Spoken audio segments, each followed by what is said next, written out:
y'all. So welcome back. I'm just looking at my screen to make sure everything is looking right on our end. I have a guest. So I have a guest. Her name is Karen Gresham. She is with the Crafty Creations Wreath Shop. And all of a sudden, I was starting to draw a blank on that. So I was like, what is it? When you're live, Karen, and it's just like, oh my gosh, everything you're supposed to know, you don't know it then when you're live. But anyway, Karen Gresham, Crafty Creations Wreath Shop, and she is a craft show expert. So I've been talking to Karen for a while, mentoring her, and she knows so much information on craft shows. I was like, you've got to just tell the world, show the world of what you know, because she's very methodical and been very successful in what she's done. In fact, I believe in her so much, she's coming to the Wreath Makers Live stage. So excited to have her on stage with us, sharing all of her knowledge and serving in that capacity to our community, our wreath making community. So some of you here have taken her course, and we all know how wonderful and good it is. But today we wanted to talk about scams. So there are, unfortunately, a lot of scamming that's going on with everything. Literally, no matter what industry or niche you're in, there's just a lot of scams. And what we're here today to talk to you about is how to avoid scams in the craft show industry. I'm going to let Karen take over from it, but from what I understand is you could be applying for a craft show and not even know that you're being scammed, right, Karen? Yes, that's right, Julie. Thank you so much for having me. I'm so excited to get to share with everybody today. Y'all, it's still so unreal to think that Julie believes in me so much that they've invited me to Wreath Makers Live. It's just like, oh my goodness. But y'all, I'm here to help you today with avoiding the scams that are going on right now.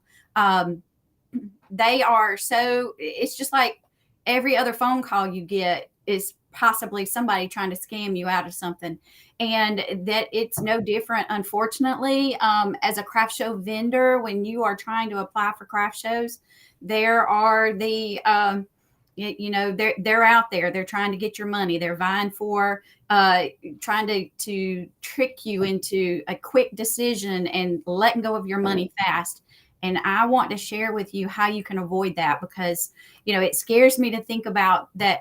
We work so hard for everything that we're doing as our small business and our handmade items and everything that we pour our heart and soul into, to think that somebody's going to scam us out of being able to have our show.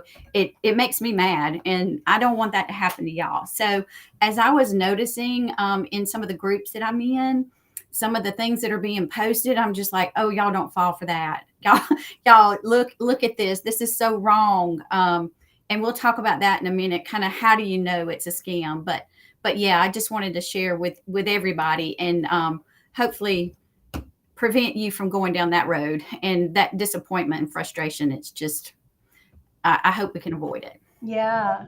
So how would a person know, what are some of the signs that they should look out for? Right. So some of the signs that something may be a scam is if you get an unsolicited request. Like you may get in your DMs or in your private message, it may say, it'll be somebody that you've never heard of, and they'll say, we've looked at your page and your product is so beautiful. We want you to be part of this show we're having, and it's not going to cost you much. So there are a couple of flags in that is, look at who's sending it. Do you know who they are? Have you ever heard of them?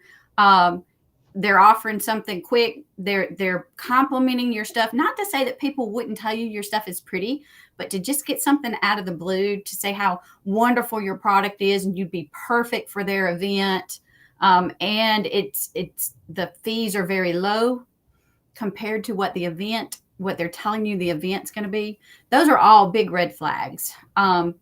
Another red flag would be if it's a post in a group about a show coming up and there's no full details about the show. It may tell you that it's at so and so community center on May 23rd, but it won't give you times or it won't give you an address. And if you ask, hey, I'd like more information, and they don't give you any information in an open public forum, they send you to something, a private message. That's when your little ticker needs to go, hey, hey, woohoo, red flag here. If things just don't look right, or look at it, that flyer that they put out, is it photoshopped? You can tell sometimes because the font up top will be different than the font at the bottom. Uh-huh. That picture will have a shadow around it. It'll look a little fuzzy. Those are all immediate clues that it could possibly be a scam. Okay. So what is there anything else that besides those two? What about Mm-hmm. I know they're so creative these days. Everything looks legit, It does. I mean, we're constantly getting emails from, Meta supposedly, and it's not. Mm-hmm. It looks so real. It looks so real, And it like will it looks scare you. legit. And so would they randomly just email people too? Yes, you may get it in your emails, especially if you have a website and you've put your email out there, for more information, contact us. They can get your email that way. So if you don't see red flags right to begin with, there are a couple things that I think you should do to fully vet it out before you ever apply or send money. And the first thing is to research that craft show. Look it up. If it's on Facebook, go to their site. And maybe they're posting in a group, hey, we're going to have this event. Well, click on the link, go to see if there's an event, if there's a Facebook page for that event. Most of the big major shows, they do have their own Facebook presence or Instagram presence, social media. Go out there and look. Are they advertising that they've got an event coming up? So these scammers may take a legitimate event from the past and try to get you to sign up, and it may not even be scheduled at the venue. So look on their social media presence, look to see, do they have information about this event? Compare who the contact person is on that email or that flyer with who the contact person is on the social media. Do they match? Another thing to do is look on their website. Do they have any information on their website? Now, there are some that'll also come at you with a tug on your heartstring, like it's a charity we're going to do, and we're going to donate so much to ABC Charity. Well, you should call ABC Charity and find out, do they even know about this? Are they even part of it? So fully vet it out. Also, another thing to do is call the place. Say it's at St. Michael's Church. Call St. Michael's and say, hey, I'd like to get information about the craft fair that you have coming up. And they may say, we don't know what you're talking about. And there are a lot of scammers that will use a legitimate place of business, but they won't.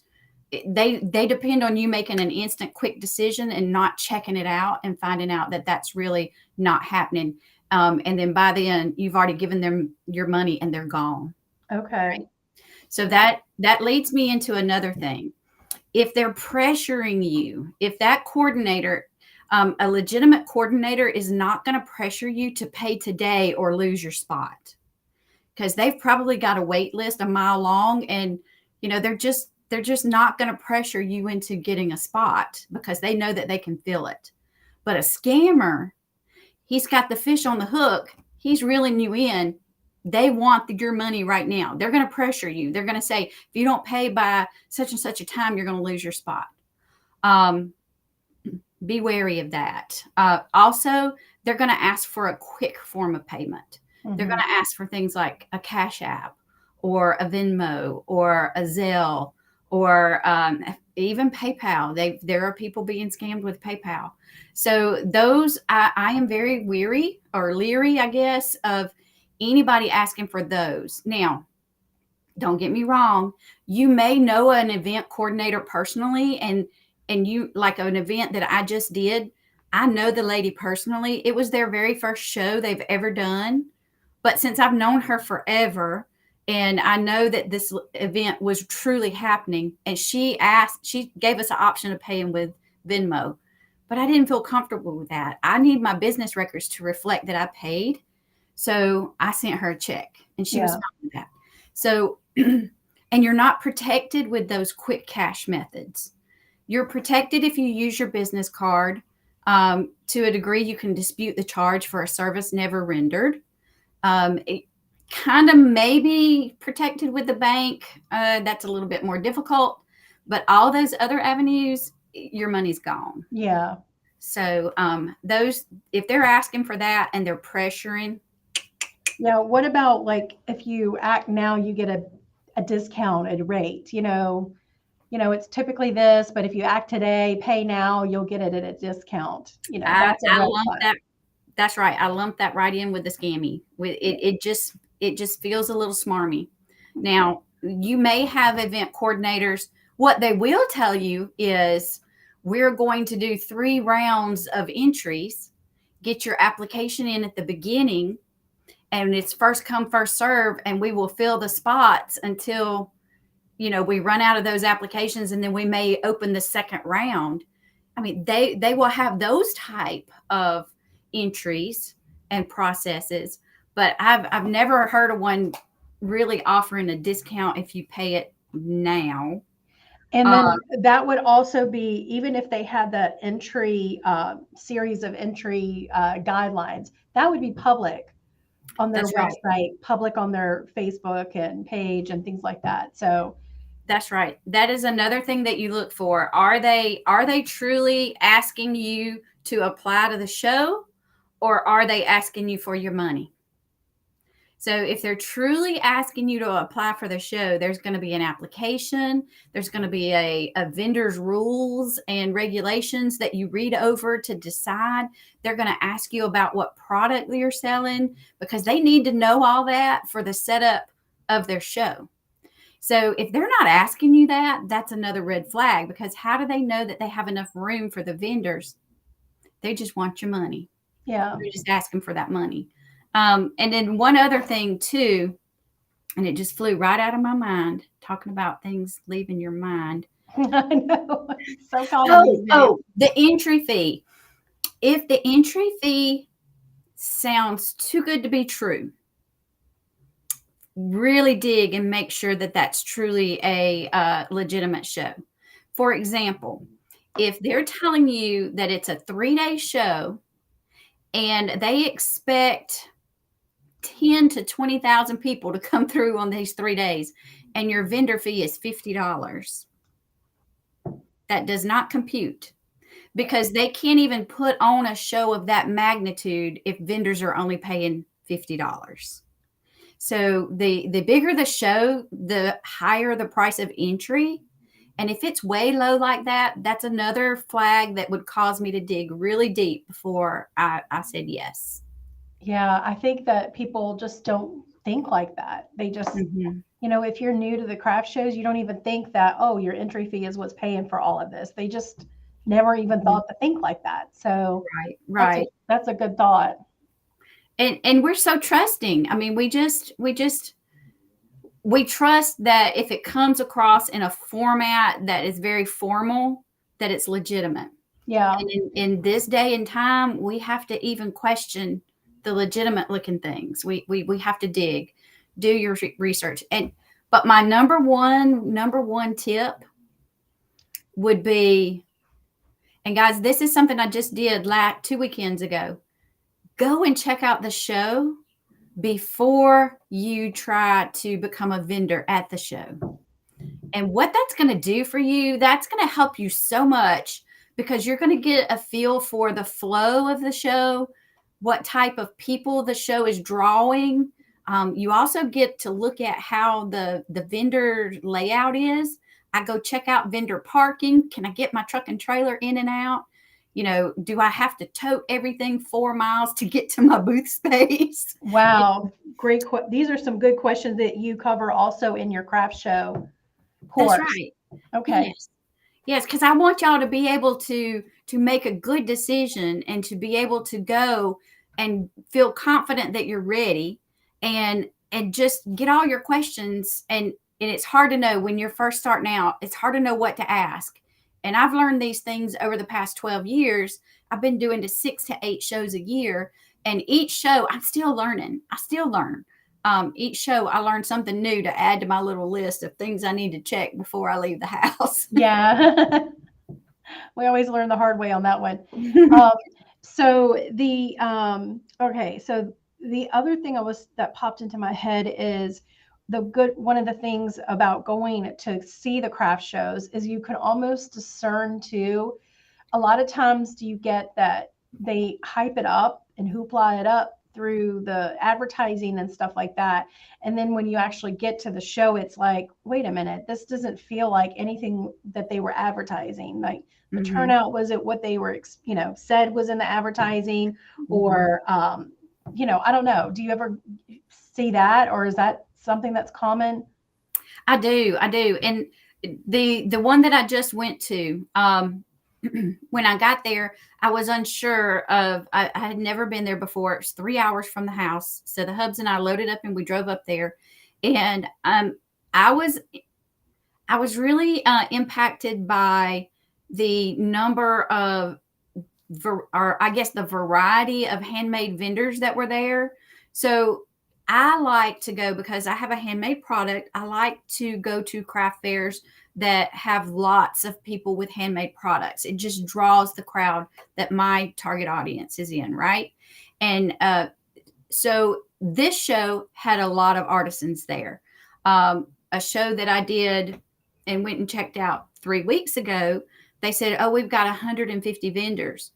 Well, when I got there, probably 75% of that was MLMs, or, the pop-up jewelry, or they weren't even selling anything. They were offering a service. There were real estate agents with tables. There were banks with tables.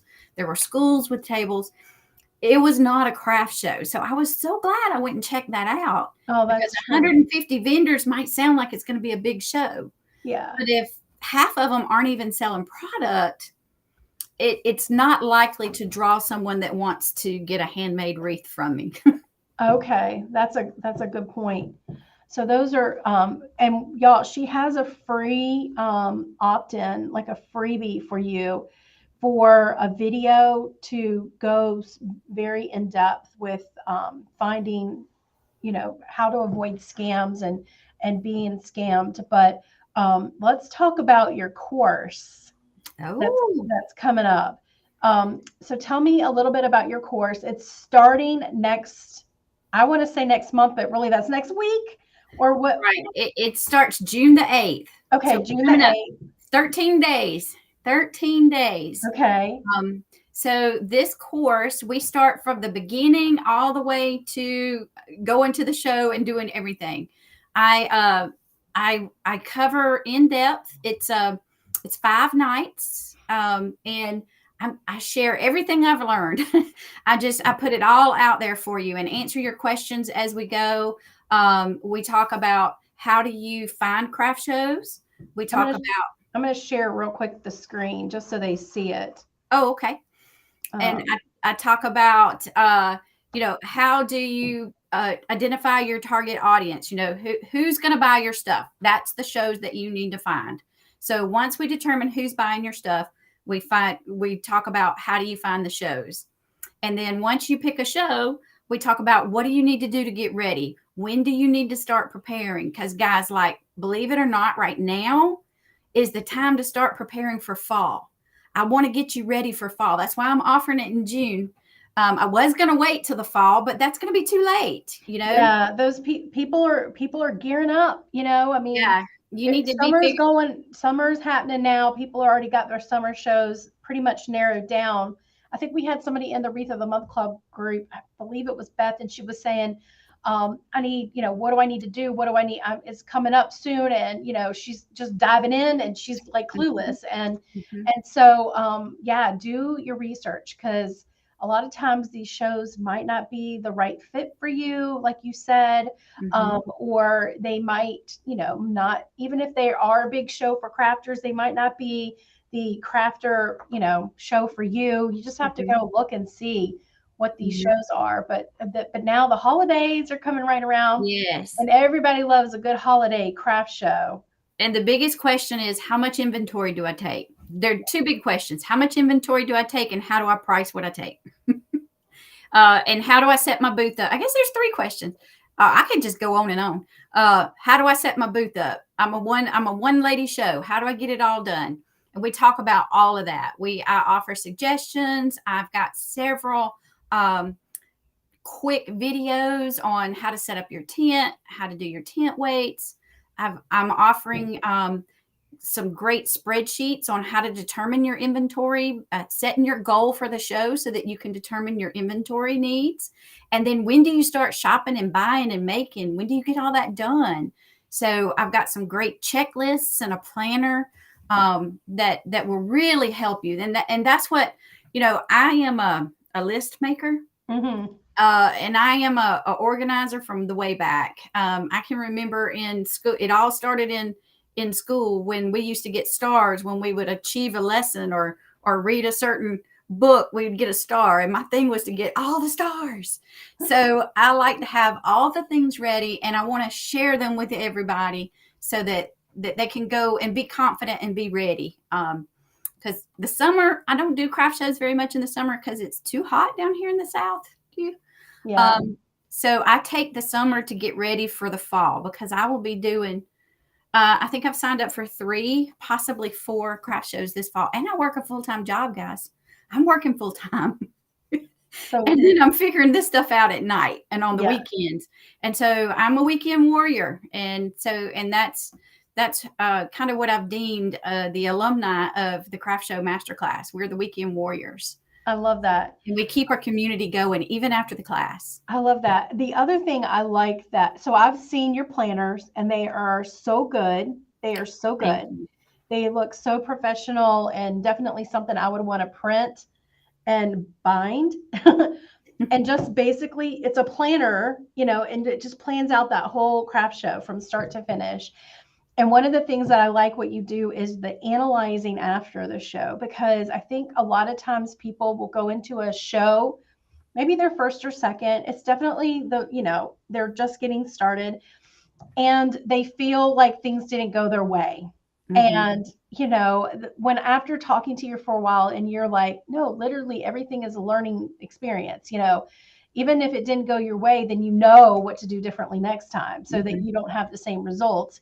But you also give so many good tips so that people don't have, they're not, you don't go in with false, information and they don't, I don't, the other thing is the analyzing after, what worked, what didn't work, what was your average price point that you should, could sell, and do you do the show again? And all of that information is like so much valuable to making an educated decision the next go round for the spring show. So if you're doing fall, you want to be prepared and take everything that you learned from this show and bring it over into the spring show and even determine if you should even do it again. Mm-hmm. Yes, I do analyze it, and I think that it's very important to, take what you collect at that show and think it through. My my spreadsheet has, how many wreaths did I sell? How many bows did I sell? How many swags did I sell? And I was able, through looking at that, I was able to see that in my area, swags were really creeping up the popularity. And so the next shows, I wanted to make sure, that I had more swags so that I didn't sell out, so that, that I could take advantage of that. And then, like I said, the show that I just did this past weekend, it wasn't an over the top, fantastic, wonderful sales blowout show. It wasn't, because it was their first year. I knew that going in. But what did I do? I looked afterwards.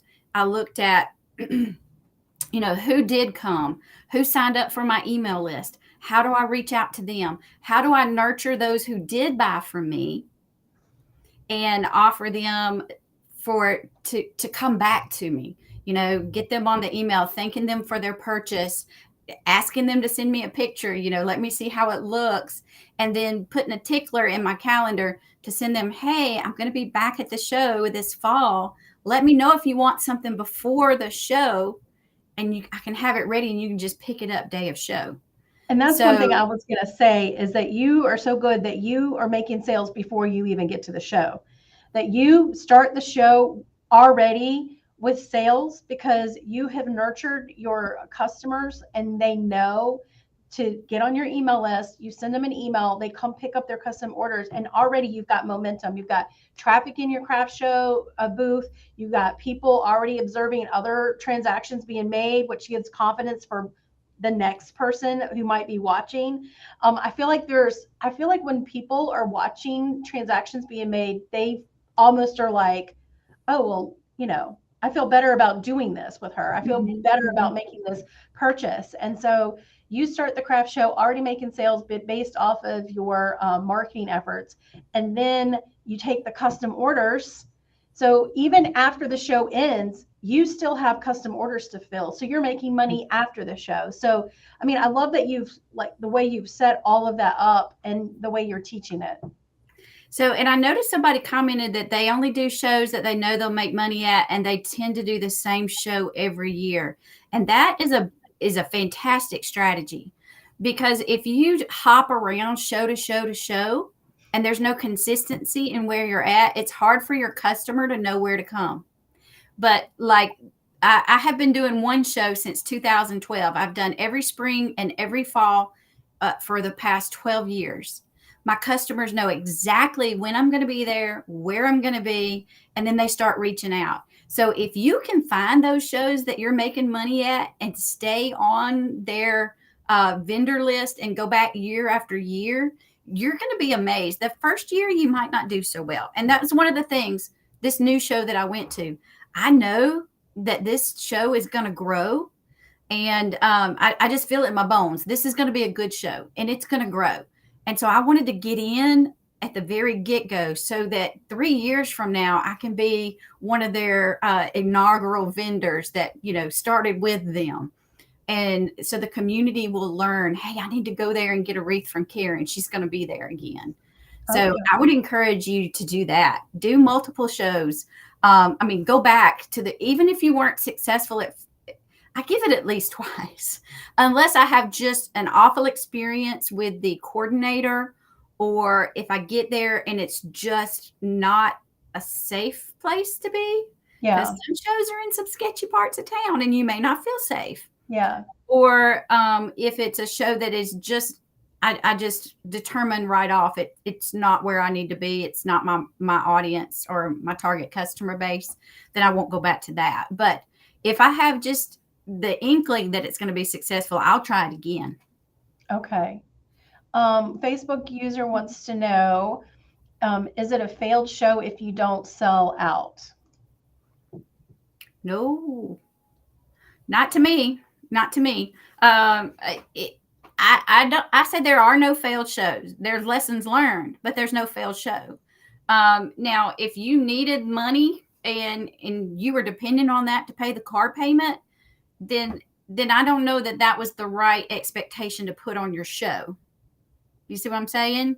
We might need to look at a different way for you to get that wreath sold differently than a show. However, craft shows, selling at a craft show can get you your money faster than a sale on Etsy at times, depending on whether or not you're in that algorithm and your shop's chinging or not, right? Right. So I do set goals for the shows, but I don't count it as a failure. I just analyze it afterwards. Why? Why didn't I sell anything? Did the coordinators do enough marketing? How many people did I see coming through? How many people were there? Were the people coming through buying? That's what we're seeing right now, is people are showing up, but they're looky-loos. They're not paying. They're not purchasing. I'm watching the whole show. I'm watching to see, are people walking around with their little packages? And if so, what kind of things are they buying? So that just lets me know, it does give you a little bit of feel of the economy, but it also will let you know that maybe that's not your demographic as well. Yeah. Because the people who want to spend money are going to spend money. Exactly. I have been saying that in my groups. Everybody talks about, making excuses for the economy. And I'm like, yeah, I know it's bad for a lot of people right now, but it's not bad for everybody. The people who are wanting to spend money are still spending money. There's people, I'm still selling $300, wreaths. And so definitely that. And back to that, the lady who asked about selling out, I feel almost like if they sell out, I know I would be like, well, what else could I have sold? I didn't bring enough, or that type of thing. So I would have been thinking like that, like, oh, I could have brought more, Well, and instead of, you know what I mean? That's I how I would have do. been thinking. And my other thing is I would love to poll the group, and if anybody has ever sold out, please let us know, because I think it goes against the laws of selling.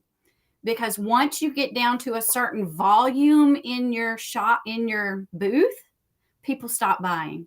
Yeah. I don't know if you've noticed that, but so if I would look back to my inventory. If I sold out, I would have to look back to my planning and my inventory, and how did I miscalculate what kind of inventory I needed and make an adjustment for the next time. But it's just like people will come in if you have a variety of things for them to see. But once you get down to a certain level, people just will walk by. They may not even come in. If they can look at a glance and see what you have, if you have 4 wreaths up there and they can see all 4 of them walking by, they're not going to come in. So at some point, your sales will stop. So I would be interested to know, do a little bit of research here, if anybody has ever sold out. And if you did, what was your secret? I want to know. I completely agree with that. When I'm at craft shows and I see those booths who have barely brought anything, I'm just like you said, why go visit? Because you literally can see everything they have with just a pass through, like just a walk at a glance. Versus if you had a booth that is full of things, you're going to want to stop to take it all in and walk into the booth. So I do like that. I was going to see if we had any questions.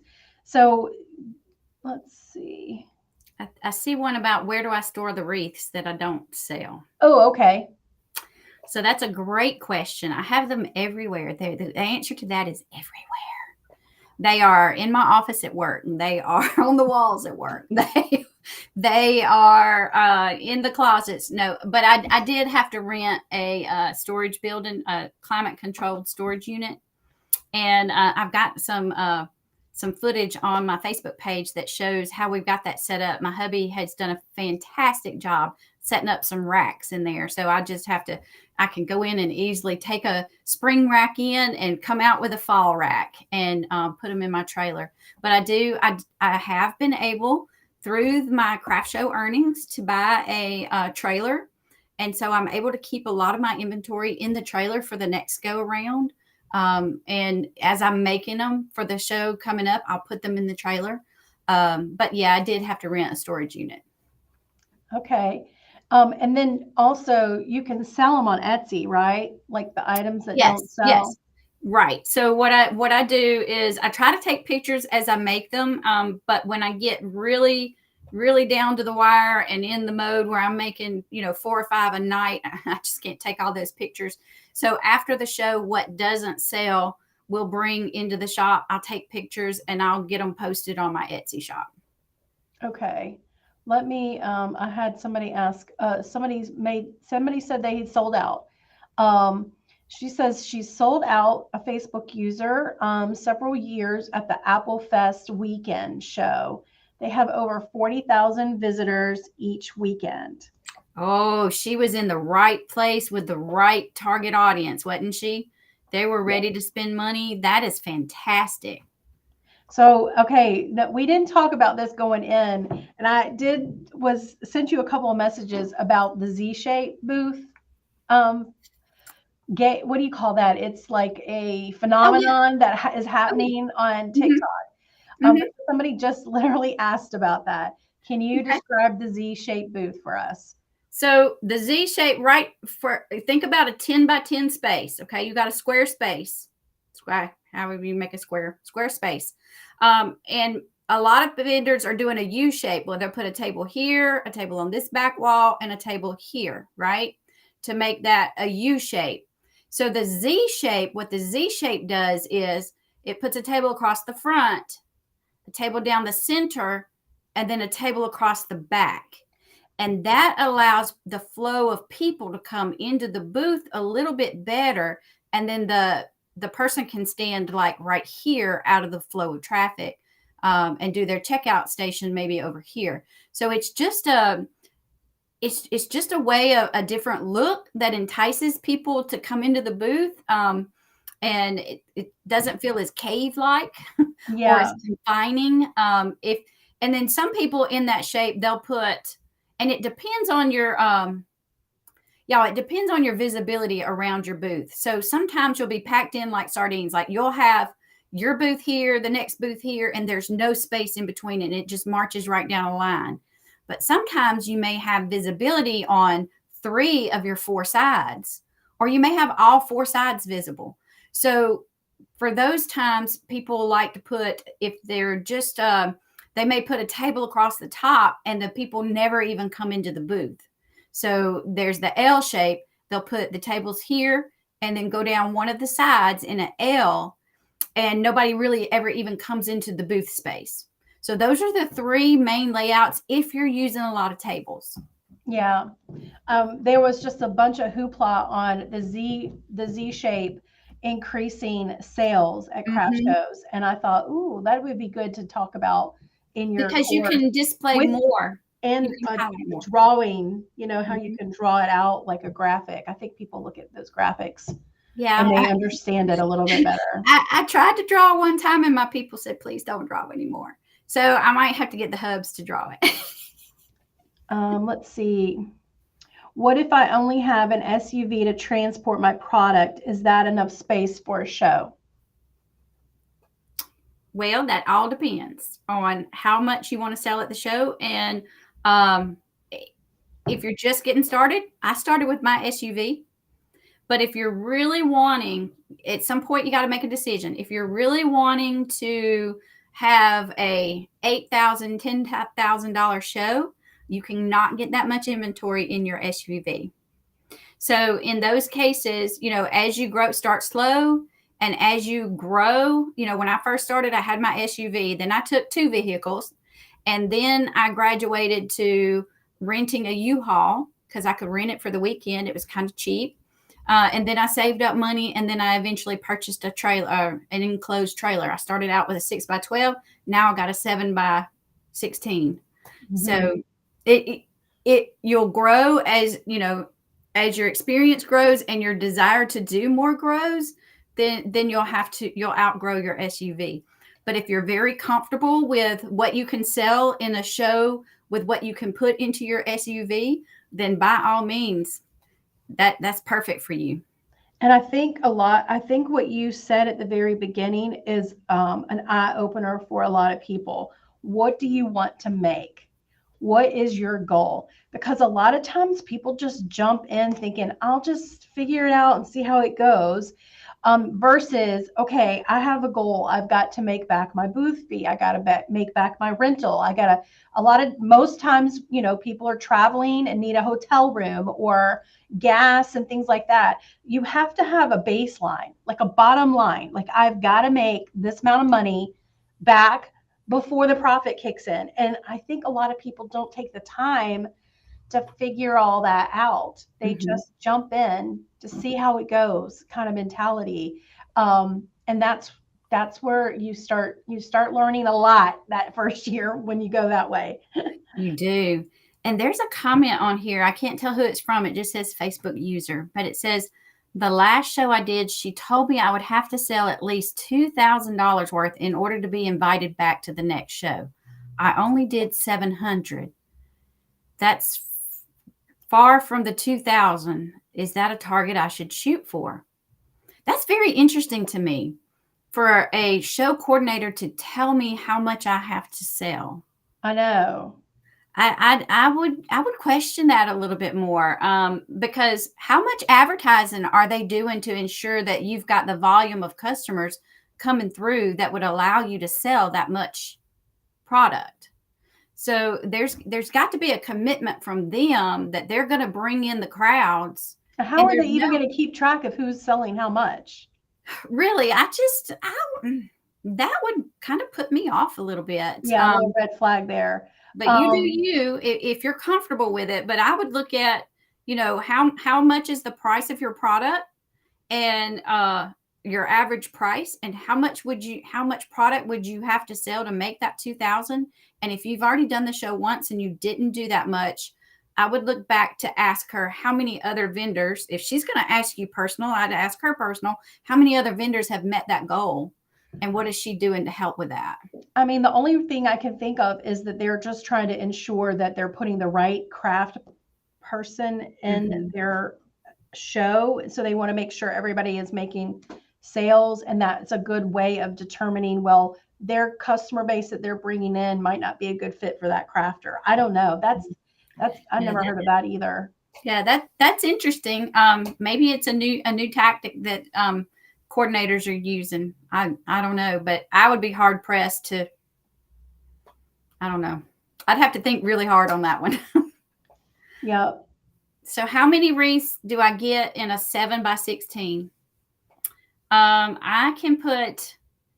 So we have created these hooks on either side, and I put a long bar across. I can get 11 wreaths per bar, and I've got 10 bars. So I can get 110 wreaths hanging up, and I can get about 10 on the front panels that we put up. So I usually can take between around 125, 150. That's a lot of wreaths. Yeah, it is a lot of wreaths. How long does it take you to make that many, like to get ready? A long time, months. Well, because you work full time, so yes. So I will start now making, the inventory that I have left over. I think I've got 45 wreaths left over from springs. So that'll go to get me started next year. But yeah, I'll start now. I mean, next week I'm going to start making fall and Halloween and get going, because I've estimated I need around 400. And then you just start mapping it out. Okay, I need so many per week made to make that 400 goal. Okay. Okay. And then somebody was saying that it was a central checkout. Everyone is assigned a code, a QR code, and that's how they tracked the sales they did. I guess there was one central checkout. Interesting. I've never seen a show like that. That was interesting. Yeah, I don't know. That sounds interesting. Definitely need more information than that, but yeah, Carly's already underestimating how much she might want to take, but it all depends on your show, Carly, and how many shows you're doing for the season. So Karen already knows how many shows she's doing for the season. She's already has a track record of analytics, so she knows how many sell and how many she wants to have, follow from one show to the next. And so she's already done the math. And if you guys join her course, she teaches you exactly how to do that, how to estimate what to bring, how many shows you should sign up for, how to budget. Booth layout is one of the things we talked about.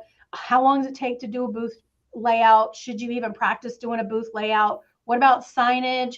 What about what to bring, what to wear? Should you do a demo in a craft show while you're, there? How to use email marketing, how to use social media marketing.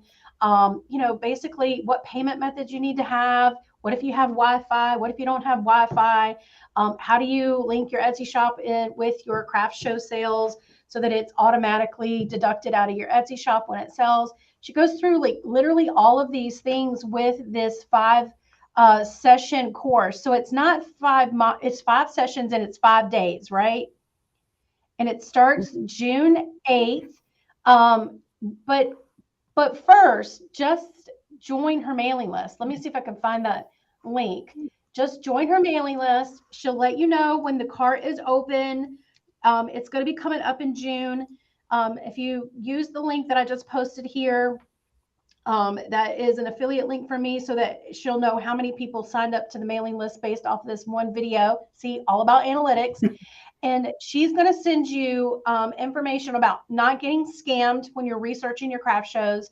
It's going to be a blog post, but also a video, a 30-minute video that you can play while you're Many making times as your one. product, your wreaths and things like that in the background. And it'll just kind of give you something, to think about while you're waiting for her craft craft show workshop to open up.